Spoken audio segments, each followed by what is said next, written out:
सारा ज़माना जान रहा है, सारा ज़माना जान रहा है, कैसे रहे अजदा जमीयत जिंदाबाद, जमीयत जिंदाबाद, जमीयत जिंदाबाद, जमीयत जिंदाबाद। अब आइए मेरे दोस्तों, बड़े अदब के साथ खतीब दीशान दी सलाहियत हर दिल अजीज जनाब हजरत मौलाना रहमतुल्लाह साहब कासमी दामत बरकत, बड़े अदब के साथ गुजारिश कर रहा हूँ इफ्तिताही तकरीर के लिए 20 मिनट का हजरत को वक्त दिया गया है, लेकिन मुझे उम्मीद है अल्लाह की ज़ात से कि इन 20 मिनट में इंशाल्लाह 20 घंटे की गुफ्तगू फरमाएंगे और इंशाल्लाह जो कुछ भी आप सुनेंगे उस पर अमल करने की कोशिश करेंगे। इन चंद शेर के साथ हजरत का इस्तकबाल कर रहा हूँ कि साहिबा खाना बदोशों के हवाले कर दे, ये घना पेड़ परिंदों के हवाले कर दे, अरे ठंडे मौसम में भी सड़ जाता है बासी खाना, अरे बच गया है तो गरीबों के हवाले कर। अस्सलामु अलैकुम व रहमतुल्लाहि ताला व बरकातुहू। जज़ाकुमुल्लाह खैर। बिस्मिल्लाहिर रहमानिर रहीम। इन्नल हम्दुलिल्लाह फल हम्दु लिअहलिही वस्सलातु लिअहलिहा। अम्मा बाद फ़अऊज़ु बिल्लाहि मिनश शैतानिर रजीम। बिस्मिल्लाहिर रहमानिर रहीम। वमा अरसलनाका इल्ला रहमतन लिल आलमीन। वक़ाल अल्लाहु तआला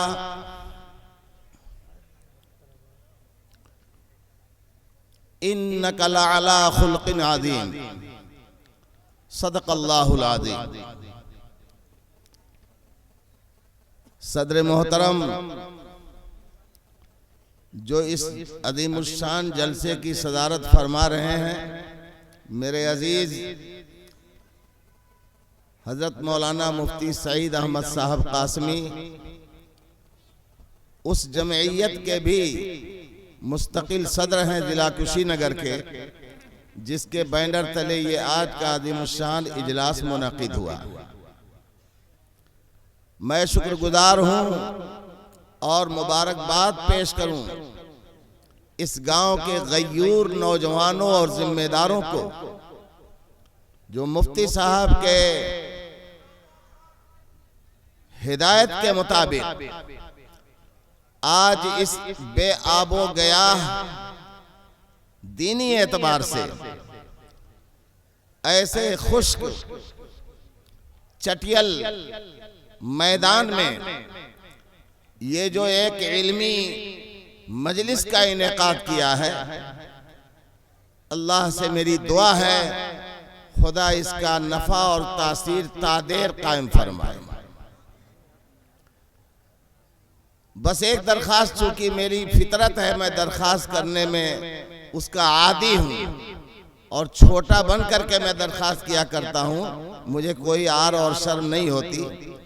आपने जिस गिरा कदर रकम को सर्फ करके बड़े तमन्ना और आरजू के साथ, लगन के साथ, महीनों और कई हफ्तों से मुसलसल आपने जिसका एहतमाम किया है, मैं समझता हूं कि हमारी थोड़ी सी नाअहली और बेतवज्जुही की बुनियाद पर हमारे आने वाले मेहमानों के लिए मायूस कुन मंजर नजर आए, ये जलसे की बहुत बड़ी नाकामी होगी। इसलिए मैं सामने वाले अपने बुजुर्गों से, अपने दोस्तों से, अपने प्यार करने वाले साथियों से मैं दरखास्त करूंगा, आप दूसरों के लिए रुकावट न बने, जो जहां है वहीं बैठ जाए। याद रखिए, बैठने में आपके लिए कोई आर नहीं होनी चाहिए। कहते हैं हम खाक नशीनों को मसनद पे न बिठाओ, मुजाहिद जी जी, हम खाक नशीनों को मसनद पे न बिठाओ, ये तौहीने रिसालत है, कोई एजाज नहीं है। अल्लाह, आपका एजाज तो वो है कि जिससे आपकी तख्लीक हुई है, आप उसको अपना मकाम बनाइए, और नहीं आपको समझ में आता है तो एक रोज झक मार के हमको उसी में जाके समा जाना है। बेशक क्या है उसमें, देखिए कितना शानदार लग रहा है। दीगर हमारे भाइयों को आने के लिए रास्ता और दिखाई देने के लिए साफ मंजर नजर आएगा। बहरहाल मेरी बात अब शुरू हो रही है और बस जो वक्त महदूद मेरे नाम तय हुआ है, अल्लाह ने चाहा तो उसी में अपनी बात मुकम्मल करने की कोशिश करूंगा। ये तो मेरा खुदा जानता है कि दिल की आरज़ू और तमन्ना, उमंग और हौसला और इस शानदार मजमे को देख करके क्या क्या जज्बात अंगड़ाइयां ले रहे हैं।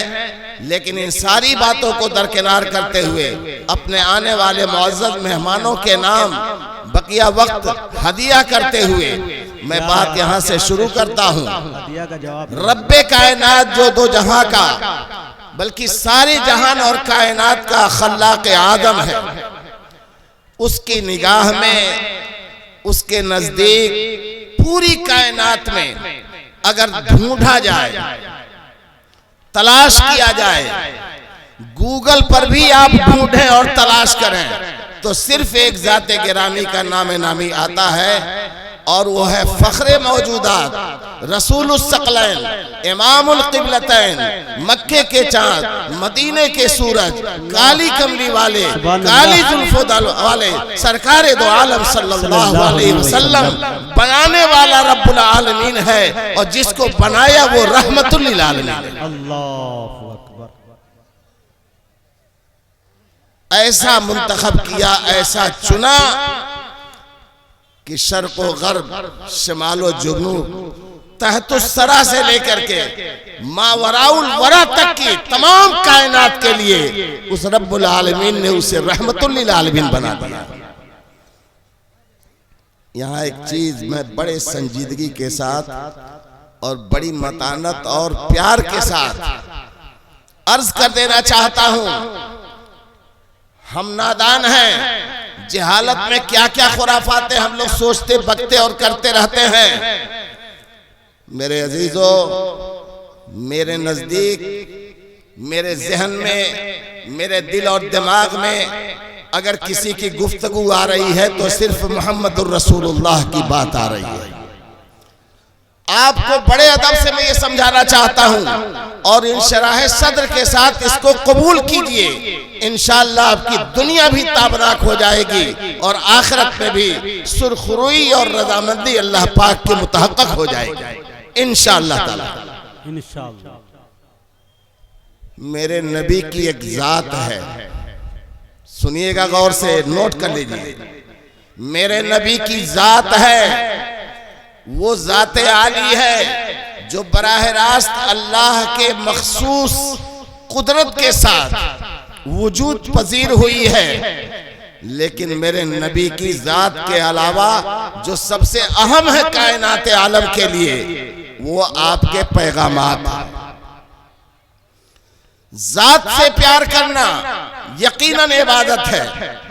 जात को महबूब रखना, दिल में दिमाग में बसाना और अकीदत के भाव निछावर करना, ये उसका इखलास भरा किरदार होना चाहिए। लेकिन मेरे अजीजों, अगर अमल का नंबर आता है, ताबेदारी की नंबर आती है, इताअत फरमाबरदारी का मौका आता है, तो वहां मोहम्मदुर रसूलुल्लाह के पैगामात हमारे सामने होते हैं। बड़े माजरत के साथ अर्ज कर दूं, जात के साथ मोहब्बत करने वालों ने भी हक अदा किया। जब आपकी विलादत बासआदत हो रही है तो खुशियां मनाने वालों में कुरैश के सरदार सबसे आगे हैं। अबू जहल तिजोरियां खोल दिया, अबू लहब ने ताले खोल दिए, मालो असबाब लुटा रहा है, दराहिमो दनानीर लुटा रहा है। सारे के सारे जगाधरी नबी अलैहिस्सलाम की जात की खुशी में, उसके पाने की खुशी में अपने खजानों को बहाना शुरू किए, खुशियां मनाई, चिरागा किए और जिस कदर हो सका गुलामों को आजाद किया, बांदियों को आजाद किया।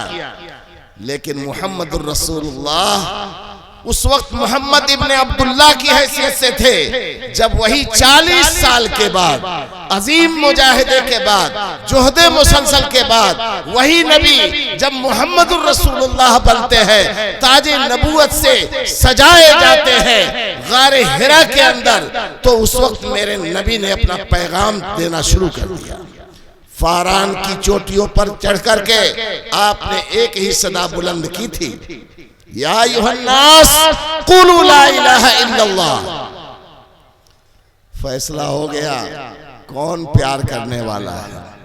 जात से प्यार करने वाले, आपके वजूद को देख करके खजानों के दहाने खोलने वाले, चिरागा करने वाले, बादियों गुलामों को आजाद करने वाले, दौलत के लुटाने वाले, सबसे पहले हाथों में पत्थर लेकर के रहमतुल लिल आलमीन के ऊपर हमला आवर हो गए। उस वक्त एक ग्रुप आया, एक जमात आई, एक तकद्दुस और पाकीज़गी से भरी हुई एक गिरोह आया, जिसके सरदार हजरत अबू बकर सिद्दीक रज़ियल्लाहु अन्हु नजर आए, उमर फारूक नजर आए, हजरत अली मुर्तज़ा नजर आए, उस्मान गनी ज़ुन्नूरैन नजर आए, और उन्होंने पैगाम रसूल को अपने सीने से लगाया। अब आप क्लियर कर लीजिएगा कि हमको किस ग्रुप में रहना है। जात से प्यार करने वाले, सवाल ही नहीं पैदा होता। कौन मेरे नबी जैसा होंठ बना लेगा, कौन आपके जैसा चेहरे फुरनूर बना लेगा, कौन आपकी जुल्फों का मिसल तैयार कर लेगा, कौन आप कुछ नहीं कर सकते। ये अल्लाह की देन है कि मेरे महबूब को बना करके कहीं आपको मुज़म्मिल कहा, कहीं आपको मुद्दस्सिर कहा, कहीं यासीन से खिताब किया, कहीं ताहा का रुतबा दिया है। मेरे अजीजों, ये चीज हमारे लिए काबिले तकलीद और उसके ऊपर अमल करना और अपने आप को आप जैसा ढाल लेना, हम इसके मुकल्लफ नहीं है। हमें मुकल्लफ जो बनाया गया है वो आपके पैगामात को बनाया गया है।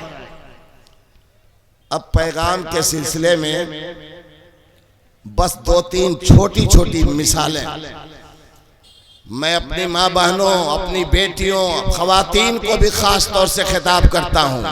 किस भरम में पड़ी हुई हो, जहालत के अंधेरे से बाहर निकलो।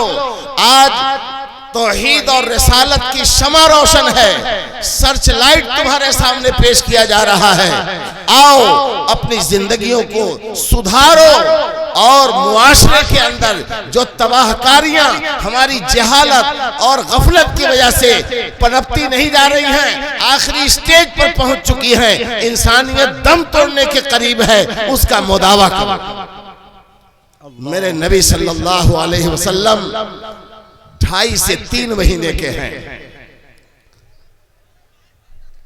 मक्का के दस्तूर के मुताबिक देहात की साफ सुथरी फिजाओं में रहने वाली औरतें, दाइयां मक्का मार्केट के अंदर रोजाना सुबह रुख करती थी और अपने मकसद को हासिल करने के लिए लाइन लगाती थी।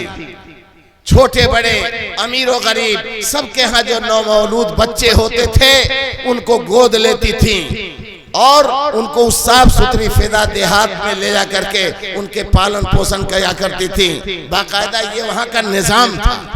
उस निजाम के तहत रसूल अकरम सल्लल्लाहु अलैहि वसल्लम बमुश्किल 2.5 और 3 साल के अभी मुकम्मल नहीं हुए थे कि कबीले बनु साद की एक खातून जो इंतहाई गुर्बत ज़दा, उनकी गुर्बत का पता उनकी सवारी ऊँटनी से चलता था, जो चलते हुए कांपती और हिलती जुलती किसी तरीके से मक्का में उस वक्त पहुंचती थी जब सुबह से मालदार और तेज तर्रार सवारी वाले अपना मकसद हासिल करके वापस होने लगते थे। यूं कहिए जैसे बाजार अब खत्म हो रही है, उस वक्त पहुंचती थी। आखिरकार गौहर नायाब उनको मिला। वो दुर्रे यतीम को सबने नजरों से अंदाज कर दिया, इग्नोर किया, लेकिन हलीमा सादिया के मुकद्दर में ये सआदत थी। सच कहा है कहने वाले ने, ई सआदत बजोरे बाजी ने, ई सआदत बजोरे बाजू ने ता न बख्शत खुदाए बख्शिंदा। अल्लाह ने उनके नाम मुकद्दर किया था। हलीमा सादिया जाती हैं और हजरत आमिना के नौनिहाल लख्ते जिगर, नूरे नजर, दिल और जिगर के टुकड़े को अपने हाथों में उठाती हैं। उस कमजोर ऊंटनी पर लाकर, कांपने वाली कमजोर ऊंटनी पर लेके जब सवार होती हैं तो जात की बरकत देखिए।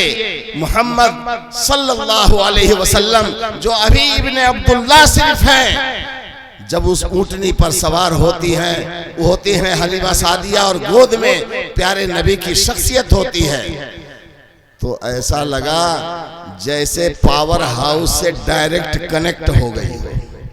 वो ऊंटनी किस कदर सुरात और तेज रफ्तारी से कि तुम्हारे यहाँ की शताब्दी एक्सप्रेस भी उसके सामने धूल फांके लेके चली है। और जो सुबह के बड़े बड़े लोगों की ऊंटनियां तेज रफ्तार जो जा रही थी, सबको ओवरटेक करती हुई सबसे आगे निकल जाती है।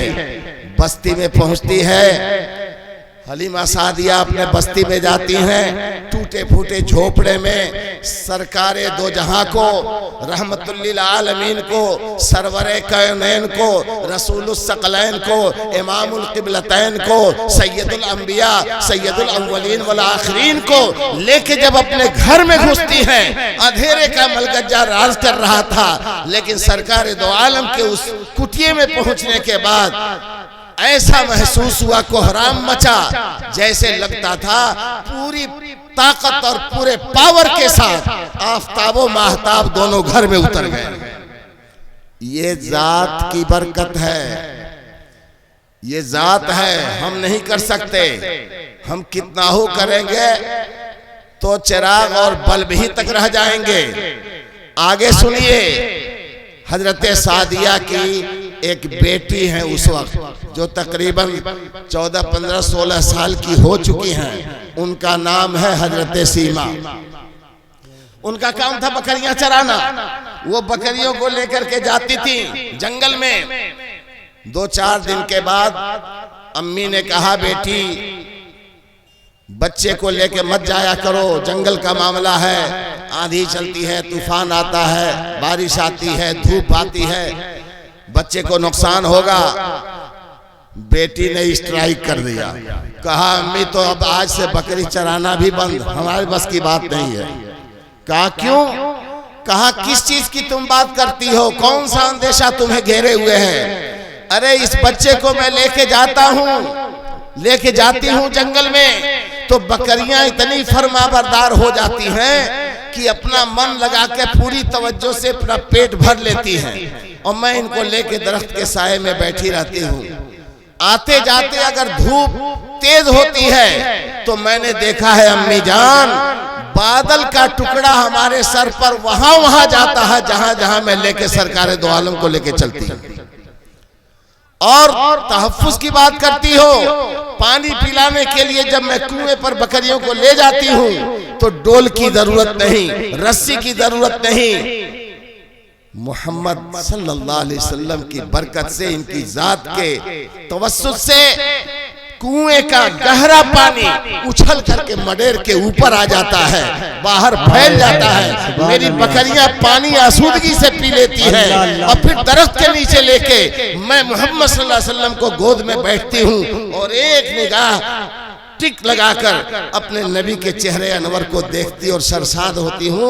गौर किया मैंने कि जितनी बकरियां हैं चारों तरफ बड़े अदब के साथ बैठकर जैसे मैं हुजूर को देखती हूँ, वो सारी की सारी मोहम्मद सल्लल्लाहु अलैहि वसल्लम को तकती रहती है। अल्लाह, ये जात की पहचान है।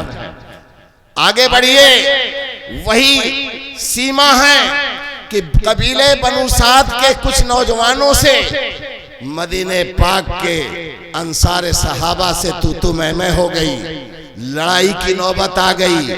नतीजा ये हुआ कि अंसार सहाबा ने वहां के दर्जनों नौजवानों को, कबीले बनु साद के नौजवानों को गिरफ्तार कर लिया, मदीने में लेके चले गए, कैद खाने में डाल दिया। ये बात कबीले में पहुंची, कोहराम मच गया। कबीले का सरदार लगा गौर व फिक्र करने, जैसे इस गांव के चिता के प्रधान जी गौर व फिक्र करते हैं। उसने कहा कि चंदा किया जाए, हर आम व खास से चंदा लिया जाए, फिदिये की रकम जमा होगी तो फिदिया दे करके उनको छुड़वाया जाए, अपने नौजवानों को गांव लाया जाए। चंदा करते करते दरवाजे दरवाजे हजरत सादिया के दरवाजे पर भी कौम का सरदार आया और उसने यही फरमाइश दोहराई। सीमा बाहर निकली, कहने लगी चचा क्या बात है? कहा बेटी ऐसी ऐसी बात है, नौजवान कैद होकर के चले गए हैं, मदीने के फौजी उठा ले गए हैं, उसके लिए चंदा करके फिदिया रकम जमा करना है ताकि उससे उनको छुड़वाया जाए, आजाद किया जाए। तो कहने लगी कोई चंदा नहीं होगा, किसी से कुछ तकलीफ देने की जरूरत नहीं, अरे मुझे ले चलो ना, मुझे ले चलो, किसी हदिये की और फिदिये की जरूरत नहीं पड़ेगी। बोले क्यों, क्या तेरे अंदर पावर है? कहा ले तो चलो, मोहम्मद मेरे भैया हैं, मैं उनकी बहन हूँ। उस दौर की बात बता रहा हूँ। आज मैं थोड़ा सा मौका आपका लेना चाहूंगा, 2-3 मिनट ज्यादा हो जाए तो मेरी बात काटने की कोशिश मत कीजिएगा। मुआशरे में बहन का भाई का क्या रिश्ता होना चाहिए, एक भाई के ऊपर बहन के क्या हुकूक होने चाहिए, बहन को के साथ भाई को क्या बर्ताव करना चाहिए, हमने आसानी के साथ समझ लिया। 5 लाख की शादी कर दो, दहेज का रकम उठा करके दे दो, बस अब छुट्टी, कुफुत बाहर चला गया। नहीं नहीं, अरे बहन तो वो है जिसके लिए मेरे नबी ने अपना कौन सा किरदार पेश किया है और क्या पैगाम दिया है। मुसलमानों ये अमानत तुम्हारे हवाले करने आया। सीमा को लेकर के गए, लोगों ने कहा सरदार सही कह रही है, ये मोहम्मद सल्लल्लाहु अलैहि वसल्लम की परवरिश की है। अरे जिस माँ का दूध पी करके ये पली है, उसी माँ का दूध तो मोहम्मद सल्लल्लाहु अलैहि वसल्लम ने भी पिया है। तो बहन हुई कि नहीं हुई भाई, इसी को रज़ाई बहन कहते हैं। गए हजरत नबी पाक अलैहिस्सलातु वस्सलाम खेमे में मौजूद हैं, दूर तक कई बटालियन सिक्योरिटी गार्ड मौजूद है, सहाबा नेज़े लेकर शमशीरें लेकर खड़े हैं। हजरत सीमा पहुंचती हैं, काफी उम्र हो चुकी है। अरे जिस वक्त गोद में आई थी 2.5-3 साल के थे, उस वक्त सीमा की उम्र 16-17 साल की थी। आज मेरे नबी शान नबूवत से आरास्ता किए गए हैं, तो आप अंदाजा लगा सकते हो मुजाहिद भाई क्या उम्र हुई होगी। झुर्रियां पड़ गई थी हजरत सीमा के। पहुंचे, कुछ सहाबा ने नेजा रास्ते में रुकावट के लिए सामने किया, तो आपने फरमाया मेरा रास्ता न रोको, मैं अपने भाई से मिलने जा रही हूँ। ये लफ्ज सुनना था कि वो फौजियों की निगाहें झुक गईं, उनकी लाठियां हट गईं, इस्तकबाल किया गया और आप सीधे हुजूर पाक अलैहिस्सलातु वस्सलाम के पास पहुंचते हैं। अचानक निगाह पड़ती है, नबी की रहम से भरपूर निगाहों ने अपनी बहन को पहचान लिया। अजमत का ये अंदाज देखिए, हुजूर वहां से उठते हैं, तेज रफ्तारी से लपकते हैं और जाकर के उनको सलाम करते हैं और उनका हाथ पकड़ करके अपने करीब लाते हैं। फिर वहां पर अपने उस रहमत की चादर जो काली कमली वाले की काली कमली जो थी उसको बिछाते हैं और कहते हैं बहन इसके ऊपर तशरीफ। अल्लाह, ये मकाम है बहन का। कुछ देर के बाद पूछा बहन कैसे आना हुआ, क्या गरज है, किस दर्द और तकलीफ ने मुझे आप मेरे पास आपको पहुंचाया है? तो कहने की कोई खास बात नहीं है, मेरे कबीले के कुछ नौजवानों से आपके सहाबा का टकराव हो गया था और उनको कैद करके अपने कैद खाने में डाल दिए हैं, मैं तो उनको छुड़ाने के लिए आई। मेरे भाइयों गौर से सुनिएगा, ये वो नबी है जो कुरान की आयत पर खुद पहले अमल करके क़यामत तक के मुसलमानों को उसका मशवरा देता है। वो शाविरुहुम फिल अम्र, कोई मामला आ जाए छोटा बड़ा, मेरे नबी की ये सुन्नत थी, सहाबा को जमा करते थे, उस मसले और मैटर पर मशवरा करते थे, सबसे राय लेते थे और फिर कोई फैसला करते थे। मगर जब बहन का नंबर आ गया तो आपने सहाबा से ऐलान किया जितने कैदी हैं सबको बाहर करो और सबको हदिया तहायफ से लाद दो और मेरी बहन के लिए तेज रफ्तार बेहतरीन ऊंट, उसका ऊंट बांध चाहिए और इतना सामान दो जितना इसके लिए हो सकता है। मैं बहन को अब तक तो विदा नहीं कर सका, आज इसके विदाई का टाइम आया है। जो ये जिस चीज पर हाथ रख दे, किसी से मशवरा नहीं करना, किसी से पूछना नहीं। आज मुसलमानों सोचो हम अपनी बहनों के साथ क्या करते हैं। बहन का नंबर आ जाता है तो बीवी से मशवरा करते हैं, क्या हो 500 दे दें, कहा अब उसका जो फरमान हो भाई, वही हाई कोर्ट सुप्रीम कोर्ट है, उससे आगे पीछे तो हम आगे बढ़ेंगे नहीं। बहन के साथ ये एजाज मेरे नबी ने पैगाम दिया है पूरे दुनिया के मुसलमानों के लिए। और बहन के साथ ये खास बात बताई गई कि बहन को ब्याहने के बाद ही न समझो कि हम झंझट से पाक हो गए, ये तो बहुत कमजोरी की बात है। जब तक जिंदा रहो प्यार मोहब्बत और शफकत का हाथ अपने बहन के सर पर रखो। उसके मुंह से निकलने से पहले उसके जरूरतों और तकाज़ों को समझो, और जितना अल्लाह तुम्हें इस्तिताअत दे किसी से मशवरा करने की जरूरत नहीं है। जैसे नबी ने किसी से मशवरा नहीं किया और फरमान जारी करके तहाइफ से लदा हुआ काफिला कबीले बनु साद की तरफ रवाना फरमाया।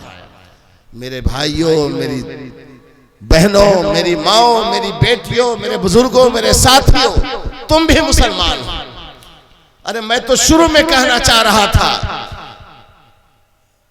कि बिला इश्क़े मोहम्मद ईमान कामिल हो नहीं सकता। ये नबी के साथ मोहब्बत की देन होती है। नबी के साथ इश्क और मोहब्बत करना और उसके पैगामात को एहतराम के साथ अपनी जिंदगियों का ओढ़ना बिछौना बनाना, ये मुसलमान का सच्चा किरदार है। वरना कहने वाले ने सही कहा कि नमाज अच्छी है, नमाज अच्छी है मान लेते हैं, रोजा अच्छा है, क्या बात है, ज़कात अच्छा है, नहीं हज अच्छा है, ज़कात अच्छी है, नमाज अच्छी है, रोजा अच्छा है, हज अच्छा है, ज़कात अच्छी है, मगर हम बावजूद इसके मुसलमान हो नहीं सकते।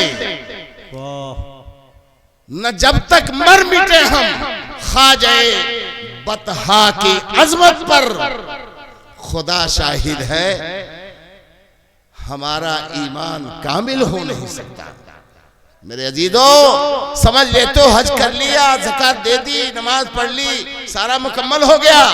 नहीं नहीं, जब तक इश्क़े मोहम्मद के ऊपर बिला इश्क़े नबी ईमान मुकम्मल नहीं हो सकता है। और जब नबी से इश्क हो जाता है तो किसी मशवरे की जरूरत नहीं पड़ती, किसी हालात से मुतासिर नहीं होता।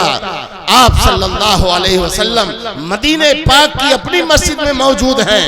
एक खातून आती है, गेट पर पहुंचती है, झुर्रियों से आंखों से साफ दिखाई नहीं दे रहा, लरसती कांपती पहुंचती है। फिर वही सिक्योरिटी गार्ड की रुकावट सामने खड़ी है।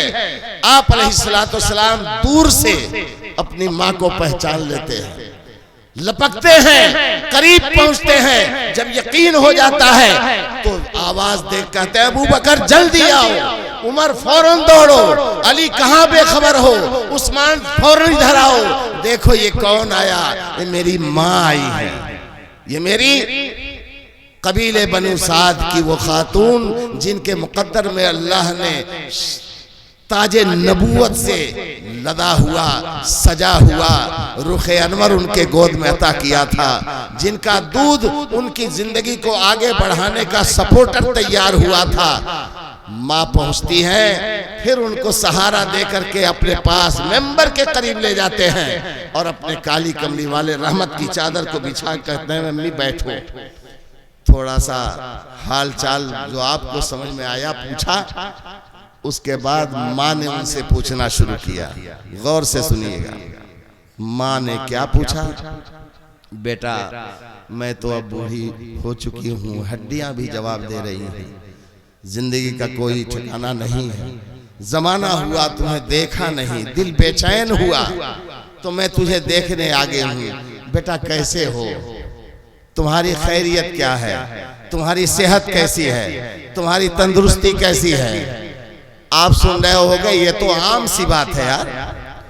मेरे नबी फरमाते हैं, आंख से आंसू जारी हैं, दिल लरज रहा है। अम्मा प्यार से पुश्त पर हाथ रखी हुई हैं, बेटा क्या बात हो गई? कहा माँ तुमने मेरा हाल पूछा, मेरे खुशी के आंसू उछल पड़े। मेरे पास रोजाना सैकड़ों नहीं हजारों लोग फरियादें लेके आते हैं, अपने मसाइल लेके आते हैं, मुझसे हल करवाते हैं, लेकिन आज तक किसी ने मेरा हाल नहीं पूछा। ये तो माँ ही का ज़र्फ है जो अपने बेटे का हाल पूछने आ गई है।